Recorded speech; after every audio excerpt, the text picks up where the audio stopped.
আচ্ছা, France Spain ম্যাচটি যদি আজ গোলশূন্য ড্র হয় কিংবা এক গোলে ড্র হয়, ম্যাচ চলে যায় অতিরিক্ত সময়ে, তাহলে কি স্পেন ইয়ামেলকে খেলতে নামাবেন অতিরিক্ত সময়গুলোতে? কারণ জার্মান আইন বলছে 18 বছরের কম কেউ রাত 11টার পরে কোনো কাজ করতে পারবে না, এবং সে কারণেই কিন্তু স্পেন এতদিন ইয়ামেলকে এই গ্রুপ পর্বের ম্যাচগুলোতে খেলাননি। ডিয়ার ভিউয়ার্স, সমকাল স্পোর্টস থেকে আমি স্বাগত জানাচ্ছি। আমি সঞ্জয় শাহপিয়াল। আজ আমার অতিথি আমারই সহকর্মী সুমন মেহেদি।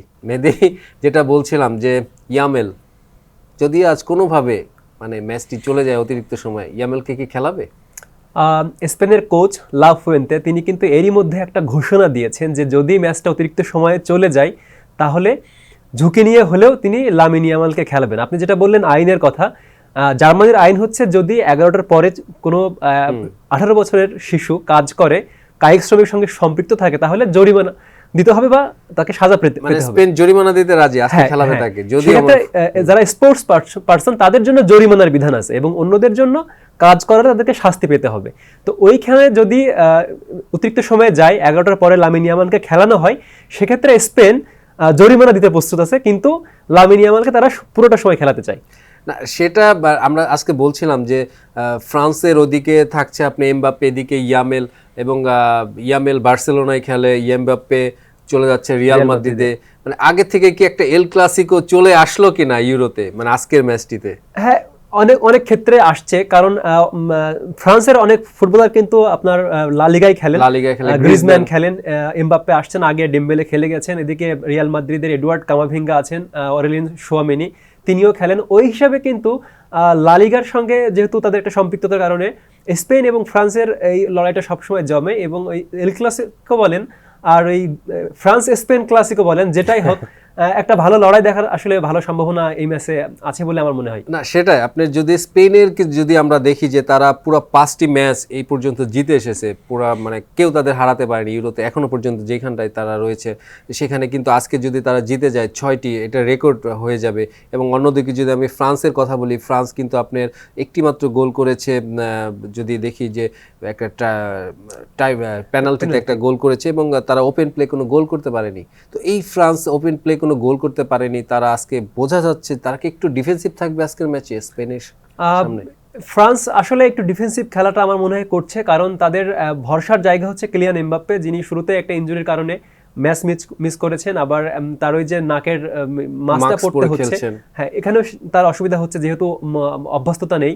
এবং তাদের কোচ কিন্তু দাবি করেছেন যে এই মাস্কটা পরার কারণে কপাল ঘেমে তার চোখে পানি চলে যাচ্ছে, যে কারণে তার গতি কমে যাচ্ছে। এবং বড় যে ব্যাপারটা সেটা হচ্ছে ফ্রান্স দল এই কয়েক বছরে অনেকটাই এমবাপ্পের উপরে নির্ভরশীল হয়ে গেছে, যে কারণে তারা আক্রমণে ওই গতিটা পাচ্ছে না। এদিকে পল পগবা, তিনি কিন্তু ফ্রান্সের মিডফিল্ডটা ধরে রাখতেন। পল পগবার শূন্যতা রয়ে গেছে, আবার তাদের যে ভালো খেলছে তো অনেক আগের থেকেই নেই, হ্যাঁ, ওই জায়গাটা কিন্তু এই শোয়ামিনি কিংবা এডওয়ার্ড কামাভিঙ্গে পূরণ করতে পারেন। তারা ভালো খেলছেন, কিন্তু পগবার যে রোলটা সেটা পূরণ হয়নি। ওদিকে এনগোলো কান্তে, তিনি ভালো খেলছেন, কিন্তু এনগোলো কান্তেকে আমরা যে 18 বিশ্বকাপে দেখেছি সেই কান্তে কিন্তু নেই, যে কারণে মিডফিল্ড থেকে এখন যদি আমরা রিসেন্ট পারফরমেন্স দেখি, অবশ্যই স্পেন ভালো করছে, বাট র্যাঙ্কিংয়ে যদি আমরা আসি, ফ্রান্স 2 নম্বরে র্যাঙ্কিংয়ে রয়েছে ফিফা র্যাঙ্কিংয়ে, এবং স্পেন 8 নম্বরে। এবং অতীতে তাদের সঙ্গে যতগুলো মুখোমুখি হয়েছে তাদের ফ্রান্সই কিছুটা এগিয়ে, অতীত কিংবা পেপারসে কিন্তু ফ্রান্স ঠিক এগিয়েই রয়েছে। তাহলে কতটা সন্দেহ কেন? সন্দেহের জায়গাটাই হচ্ছে যে কাতার ওয়ার্ল্ড কাপে কিংবা তার আগে রাশিয়া বিশ্বকাপে, তার আগের ইউরোতে ফ্রান্স যে ফুটবলটা খেলেছিল সেইটা এখন পর্যন্ত দেখাতে পারেনি। কিন্তু ফ্রান্স কিন্তু বড় দল এবং বড় ম্যাচের দল, তাদেরকে আপনি এরকম বড় টুর্নামেন্টের বড় ম্যাচে তাদেরকে আপনি এন্ড লিখে দিতে পারবেন না।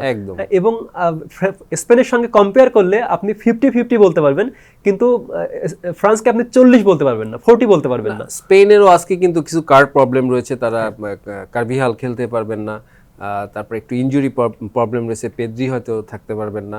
তো স্পেনের এই দলটি তারা একটু এই জায়গাটিতে একটু মনে হয় তারা দুর্বল। আপনি কি মনে করেন যে কার্ডের কারণে? অবশ্যই যখনই কোনো মূল একাদশের খেলোয়াড় বাইরে চলে যাবেন, তখনই কোচের অনেক সময় তাদের ট্যাকটিক চেঞ্জ করতে হয়, এবং পেদ্রি যেভাবে মিডফিল্ডটা সামলাচ্ছিলেন সেই জায়গায় একটু অসুবিধা হতে পারে। কিন্তু আমার মনে হয়েছে স্পেন এই ইউরোতে এবং আগে থেকেই তারা সুন্দর ফুটবলটা খেলছে, এবং এই দলটার উপরে আমার মনে হয় না যে শিরোপা জেতাতে চাপটা থাকে, যেমনটা ইংল্যান্ডের উপরে আছে, ফ্রান্সের উপরে আছে, অতটা চাপ নেই, যে কারণে সুন্দর ফুটবল এবং মনের খুশিতে যে football, Lamine Yamal, Nico Williams, হ্যাঁ, এবং মিডফিল্ডে কুকুরেলা। ফ্রান্সে স্পেনে কিন্তু আমরা বেশ কিছু মানে ইয়াং স্টার দেখতে পাচ্ছি, যারা কিনা আগামী কয়েক বছরে মনে হচ্ছে যে তারা চলে আসবে খুব লাইমলাইটে। এই দলটাকে আপনি বলতে পারেন যে সেই 10 সালের যে স্পেন ছিল, 12তে তারা ইউরো জিতলো, জাভি, ইনিয়েস্তা, ডেভিড ভিয়া, ব্যাকলাইনে রামোস, তাদের যে দলটা ছিল সেরকম একটা সম্ভাবনা কিন্তু তৈরি হচ্ছে। এবং এই দলটার উপরে অনেক ক্লাবে খেলেন যাদের উপরে অনেক ফোকাস কম কিন্তু ভালো খেলে। আপনি কুকুরেলার কথা বললেন, চেলসিতে খেলছে, অতটা ফোকাসে কিন্তু এখন আসেননি। গত ম্যাচে অলমো যে অসাধারণ ফুটবলটা খেলেছে, হ্যাঁ, তিনি কিন্তু এরকম এমবাপ্পেদের মতো কিংবা কামাভিঙ্গা তাদের মতো অত লাইটে নাই, কিন্তু ভালো ফুটবলটা খেলছে। একটা নিউজ আপনি দেখেছেন, ইন্টারন্যাশনাল মিডিয়া এসে যে আমরা করেছি যে স্পেনের যে অধিনায়ক মোরাতা, তিনি কিন্তু কালকে একটা স্প্যানিশ মিডিয়াকে একটা ইন্টারভিউতে বলেছেন যে তিনি হ্যাপি না, স্পেনে আর থাকবেন না, এটি হয়তো তার লাস্ট ম্যাচ। মানে এমন কেন? তাদের দলেও কি মানে আমাদের এই অঞ্চলের মতন লকার রুমে কি স্নায়ুর প্রবলেম থাকে এক একজনের সাথে? আমার মনে হয় সব জায়গাতেই থাকে এবং মোরাতা ক্যাপ্টেন, সিনিয়র ফুটবলারও, এবং এই মোরাতার ক্যারিয়ার নিয়ে কিন্তু অনেকটা উত্থান পতন আছে। সে রিয়াল মাদ্রিদ একাডেমির ফুটবলার, সেখান থেকে তাকে জুভেন্টাসে খেলতে হয়েছে, অ্যাথলেটিকো মাদ্রিদে আছে, অ্যাথলেটিকো মাদ্রিদ তাকে হয়তো আর চুক্তি নবায়ন করবে না। ওই জায়গায় আবার স্পেন দলে আপনি দেখেন আলোচনা হচ্ছে লামিন ইয়ামাল, একটা তরুণ বাচ্চাকে নিয়ে, নিকো উইলিয়ামস তাকে নিয়ে আলোচনা হচ্ছে। সেই জায়গায় একদম মেইন স্ট্রাইকার, তাকে নিয়ে যখন আলোচনা কম হবে, আবার দলের ক্যাপ্টেনও সে, তখন তার মন খারাপের হয়তো কারণ থাকতে পারে। এবং সেরকম একটা ঘটনায় হয়তো তিনি আলোচনায় এসেছে। এবং যেহেতু তার স্পেনের ক্যারিয়ারটা সম্ভবত শেষের দিকে যাচ্ছে এবং তিনি ঘোষণা করে দিয়েছেন যে 31 বছর বয়স, মাত্র 31 বছর বয়স, স্পেন জাতীয় দলকে হয়তো তিনি খেলবেন না, সরে যেতে পারেন। আবার মেহেদী, আমরা একদম শেষের দিকে এসে গেছি, কি বলছে অপটা, কি বলছে কিংবা অন্যান্য সাইট কি বলছে যে কি হতে পারে এই ম্যাচের স্কোর, কে এগিয়ে থাকবে যদি গোলের ব্যবধানে বলি? যদি আপনি অপটা দেখেন কিংবা অন্যান্য পরিসংখ্যান দেখেন কিংবা যারা বিশিষ্ট স্পোর্টস অ্যানালাইসিস তাদের কথা যদি আপনি দেখেন, তাহলে তারা ফ্রান্সের কথাই বলবে। কারণ ফ্রান্সের রিসেন্ট যে পারফরমেন্স এবং তাদের সাফল্য এখানে বেশি, বিগ ম্যাচ টিম, হ্যাঁ, তারা কাতারে ওয়ার্ল্ড কাপে ফাইনাল খেলেছে, রাশিয়াতে চ্যাম্পিয়ন হয়েছে, তার আগে যেটা রোনালদো চ্যাম্পিয়ন হলো ওটা ইউরোতে তারা ফাইনাল খেলেছে। সুতরাং সাম্প্রতিক বড় ম্যাচের পারফরমেন্স হিসেবে কিন্তু ফ্রান্স এগিয়ে। কিন্তু স্পেন যে ভালো খেলাটা খেলছে, স্পেন তাদের যদি ট্যাকটিক্যাল ইয়েটা অ্যাপ্লাই করতে যদি আমি সুনির্দিষ্ট করে কত স্কোর থাকতে পারে ম্যাচের? আমার মনে হয় 2-1 হওয়ার সম্ভাবনা সবচেয়ে বেশি। France 2, Spain 1। দর্শক, ফ্রান্স 2, স্পেন 1, দেখা যাক কি হয়। আমি মনে হয় যে স্পেনের পক্ষে আমি ধরছি, ফ্রান্স, আমি বলছি স্পেন 2, ফ্রান্স 1। ধন্যবাদ সবাইকে, আবার দেখা হবে।